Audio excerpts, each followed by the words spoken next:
of edible flowers, but the key is when you grow flowers or buy flowers that are edible, make sure they have not been sprayed. And on our webpage, there's a whole list of edible flowers, but let's start with some of the more common ones. Petunias, yes, they're edible. I love this fluffy petunia. It's so pretty. Calendula, or pot marigold, is an edible member of the marigold family. It's got a delicious citrus flavor. It's also used in a lot of bath and healing oils. Impatiens are edible, and aren't those pretty? They come in a variety of colors. Now, the leaves are not. If I say the leaves are, that's fine, but normally it's just the flower petal. We all know members of the pansy family, violas, violets are edible, and violets are one of the most healthful flowers you can eat. When you get into the more savory flowers, these are nasturtiums. They have a real peppery flavor. They're actually being used in research for health reasons today, so they're really good for you. Snapdragons, these are so fun for kids to grow. They're edible. Put their little finger in there and then it snaps onto it. It's called Snapdragon. And the flowers of all the culinary herbs are edible.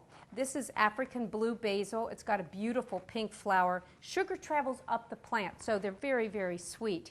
Here's one. This is chamomile. You know the chamomile tea Peter Rabbit's mom fixed him after he was in Mr. McGregor's garden? This is the herb, and it's a very reliable perennial. This is German chamomile. It grows about a foot. Now, this is a wonderful lemon herb, and see, it's starting to go into flower. It's called lemon verbena.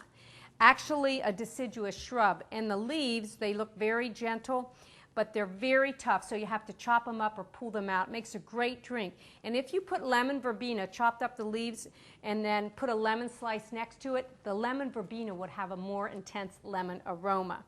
Now, of course, roses, isn't that beautiful? Edible and so good for you. And when the seed head forms, it's called rose hips. Makes a great tea. Now, this is rose geranium. This is a member that's edible. Regular geraniums are not, but the rose geranium is an herb, and they usually have teeny tiny flowers. This is pretty. This is borage. It's actually a cucumber substitute. See those beautiful blue flowers? The leaves are quite hairy, and when they're young, they're edible, and the little hairs actually melt in your mouth. But if cucumbers bother your tummy, you should try borage.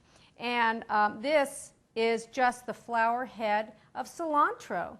And the leaves, as they grow, as the plant grows and the heat hits it, they get real lacy looking, really delicious. And of course, thyme flowers, wonderful, used in savory dishes, and thyme and sage tea, nothing better for you upper respiratory wise. So that's your flower tip for today. Enjoy. I'm Rita Heikenfeld.